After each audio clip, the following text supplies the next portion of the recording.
So my talk today is called 1 Minute Miracle. We could all use them, right? 1 minute, 1 second to shift from struggle to grace. 1 minute is all it takes to take a deep breath, to realign yourself and remember that connection. 1 moment is all we really ever need to change from reaction and move into response. So what is it that you need do in this moment?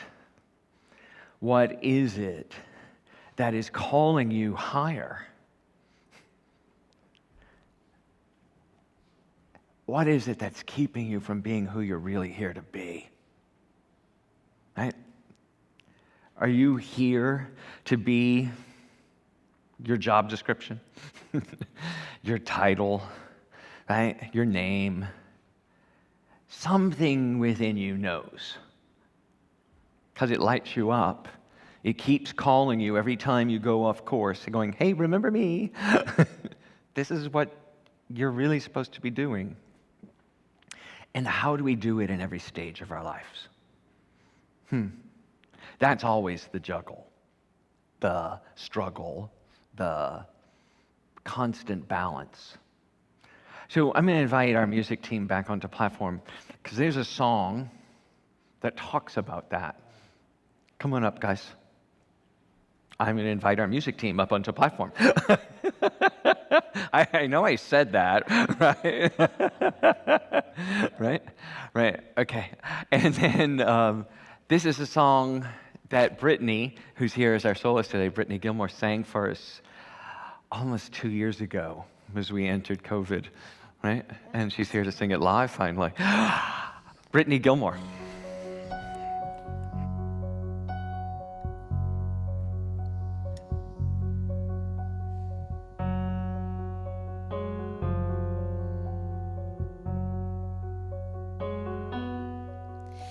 Every inch of me is trembling, but not from the cold.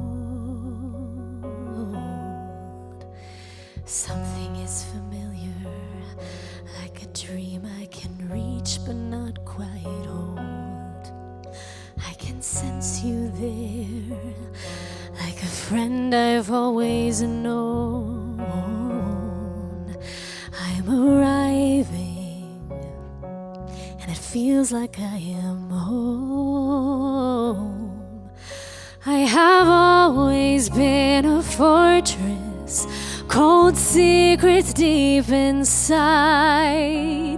You have secrets too, but you don't have to hide. Show yourself, I'm dying to meet you. Show yourself, it's your turn.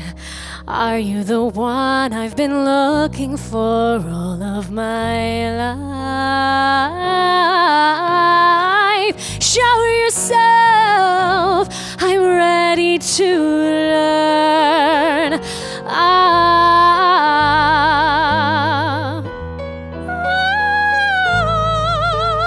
I've never felt so certain. All my life I've been torn, but I'm here for a reason. Could it be the reason I was born? I have always been so different. Normal rules did not apply. Is this the day? Are you the way? I finally find out why. Show yourself, I'm no longer trembling. Here I am, I've come so far. You are the answer I've waited for all of my life. Oh, show yourself, let me see who you are. Come to me now.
and Callie.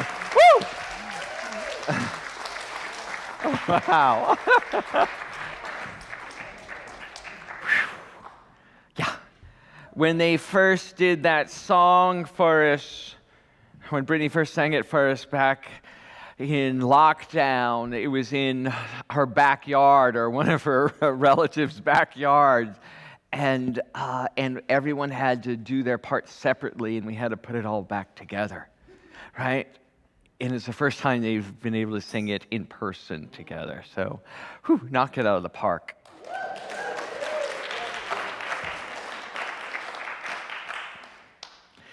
And do you remember that time when we thought it was going to be a couple weeks? I remember we were on retreat. Funny now, isn't it? Oh, yeah. Yeah. And do you remember how we all set these audacious goals? How many people were going to learn a new language? Anybody do that? So, did you learn a new language? No, you just set the goal. Yes, okay. Right? And mine was I was going to really get into shape, and I was just going to hike all the hills around my house, and I set new goals on my Fitbit, right? So that I could get up to 50 stairs a day, climbing 50 flights of stairs a day. Yeah, that went away about the first week, and because now, after 2 months, after what was going to be a couple months turned into many months, and now we're into 2 years. It's just overwhelming to think about all those goals we set, and to find ourselves not only binging TV, but also binging on food, and the goal to be in shape led to the goal to lose weight. And then it reminds me of all the other goals I've made to lose weight and how many times I've lost and gained the same 20 pounds or now 30 pounds back and forth. And those audacious big goals that I love and I teach don't seem to be working anymore. Because on the exterior of my life and emotionally in my life, there's all this noise and all this fear and all this trepidation. And I've internalized it.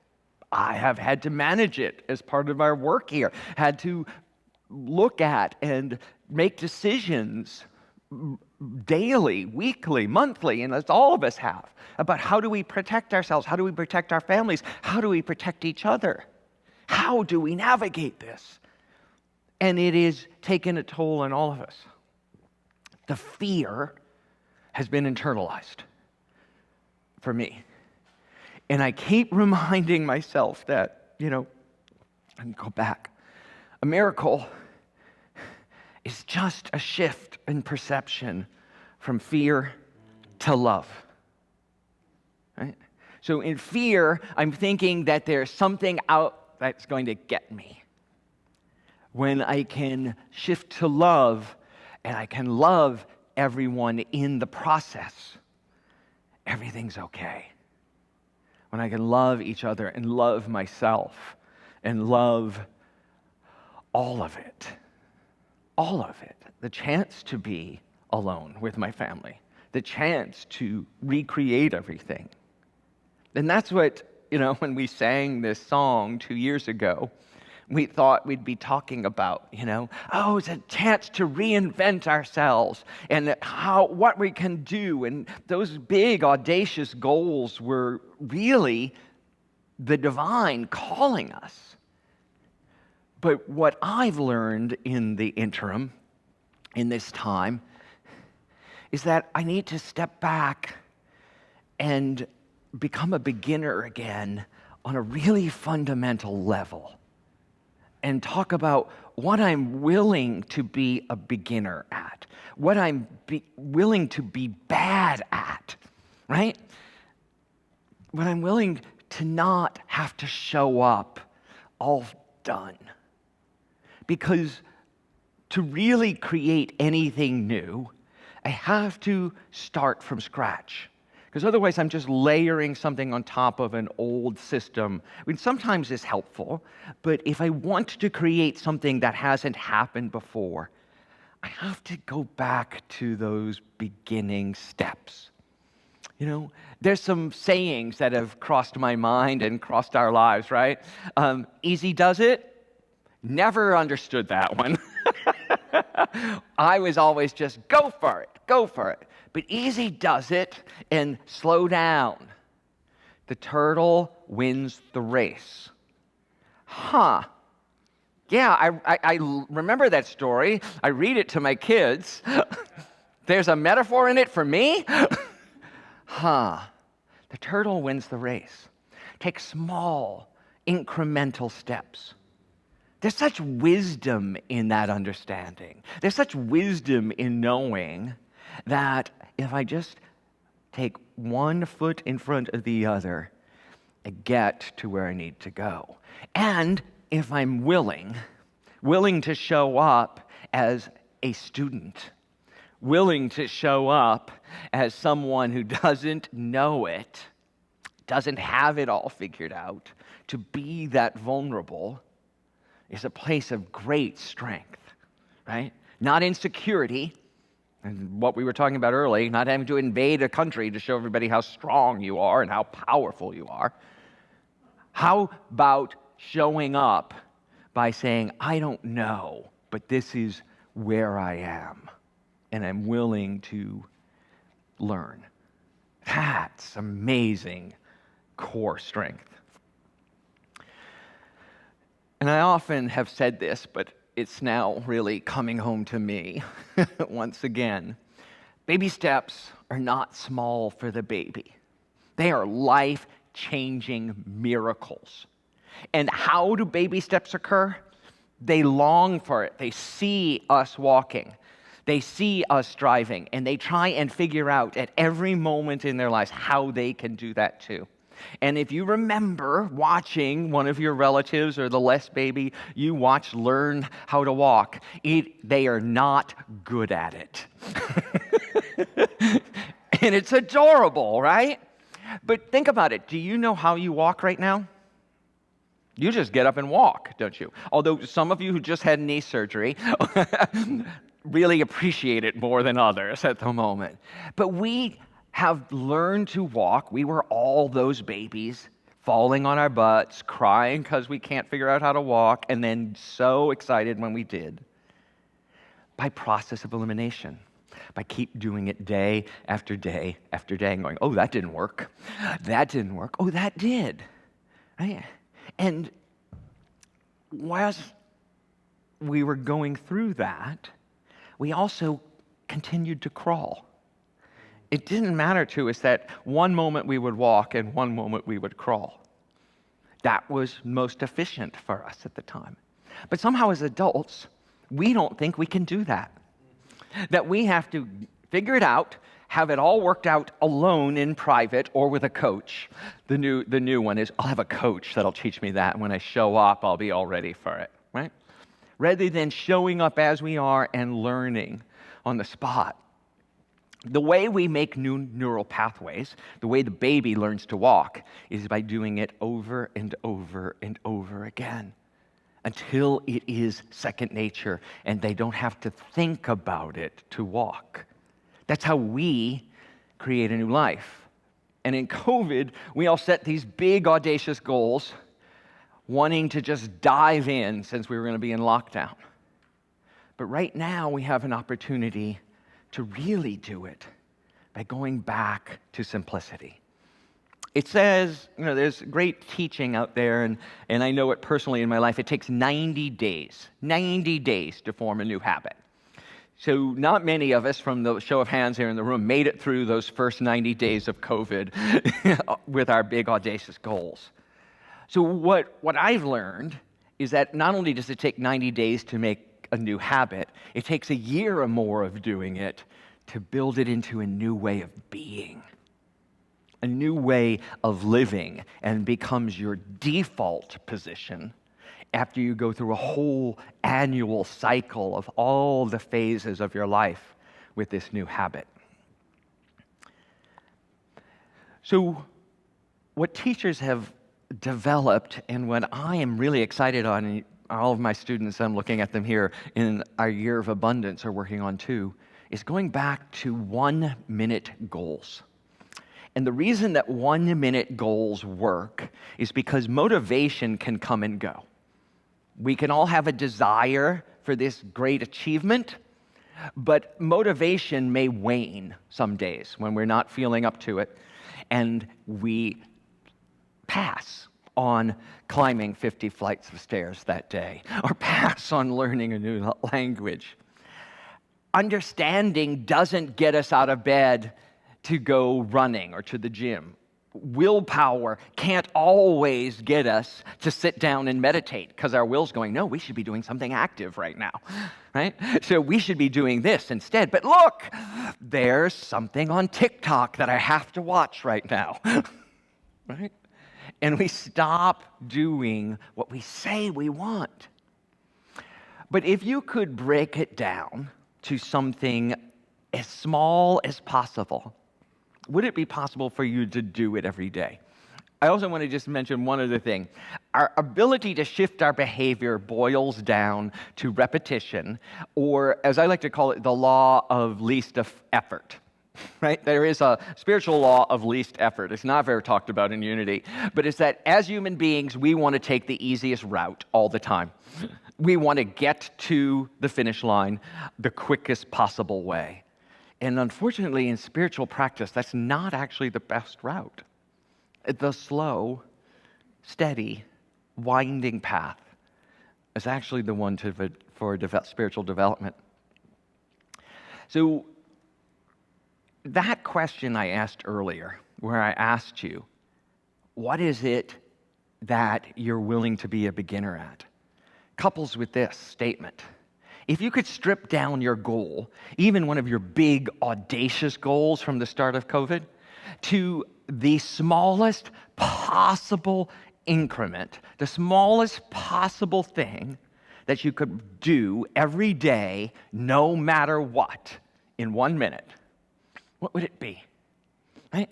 What would you do if you could boil it down so that you couldn't fail? Mine was, I'm going to walk for a minute a day. Right? Now, consciously walk. Obviously, we walk, but I was going to stop whatever I was doing, walk out the front door, and walk for 1 minute every day. And that's the only goal I set myself for the last month. And guess what? I did it every day. So I've got 30 days of doing that. Now, most days, I walked much more than a minute. But on the days where I was too busy or chained to the desk or running after kids, I didn't count running after the kids as walking because it wasn't mine. This was for me that I wanted to do. And so I would just go out the front door, walk around the perimeter of my house for 1 minute and walk back in. And that conscious shift into doing something that I couldn't fail at has made all the difference in my life for this last month. I now walk a lot more than a minute every day. And yesterday at 3 o'clock, I hit 11,000 steps for the first time in a long time on my Fitbit. And it started vibrating on my hand. And I was like, oh, look at that, without having to do it. So when we have this opportunity to reset, whatever your goal is, to be a better person, to be a better steward of the environment, to meditate daily, to learn a new language. If we just set a simple goal that we would do it for 1 minute a day, turn on Rosetta Stone or one of the other learning apps for 1 minute, and that's all you're forcing yourself to do, what you're doing is refiring the cells in your mind, and you're making the neural pathways happen, connect, and wire together so that you don't have to expend effort to do it. It becomes part of your life. And I'm going to go back, one little note of caution before I go on, is that the moment you start to make a bigger, audacious goal again, okay, so now I've got this 1 minute thing down, and now I'm going to, I am going to run a half marathon. Well, not for me, not running a half marathon, or even climbing the 50 flights of stairs again. We risk it all. Danger, Will Robinson, right? Our egos have now gotten engaged, and we want to jumpstart the process. If we keep the goal as simple as possible, we experience the miracle. Because most days you will walk more. You will meditate longer. You will stay on Rosetta Stone longer. You will do more for the environment than 1 minute's worth. But all you're committing to is that minute, is that time of focus. And once you have that down, it's all open. And then what do you add to it? What's the next one? Baby steps are not small. They're life-changing. And we, as adults who think we know everything, have to remember the truth that we knew back then. Look at this. This is phenomenal. And I deserve applause for meditating for 1 minute a day. Right? You deserve your own applause for walking for 1 minute a day, for doing any of those things that are bringing you to a larger self, to show your full self, the wholeness of who you are, rather than being constantly feeling like you failed or didn't live up to your own ideals or standards because you couldn't do the things that are just not mentally set up in your mind yet. The Dalai Lama said it this way: the goal is not to be better than the other man, but your previous self. The goal and the miracle is that today we're better than we were yesterday, or 1 week ago, or 1 year ago. And once again, here, my new affirmation: happy end of COVID. Happy end of COVID. Happy end of COVID. At the end of COVID, we get to really claim those things we thought we were claiming at the beginning of COVID. But we do it in 1 minute increments and experience a 1 minute miracle multiple times a day. 1 minute miracles that transform our lives easily, with grace, with peace, and with sustainability. Sustainability for our lives. A goal that doesn't add stress. Yeah, a goal that doesn't add stress in your life, right? How sweet would that be? So I invite you, as we enter this new phase, and happy end of COVID, to make the 1 minute miracle a part of your life. To commit to really, really scaled down goals and succeed.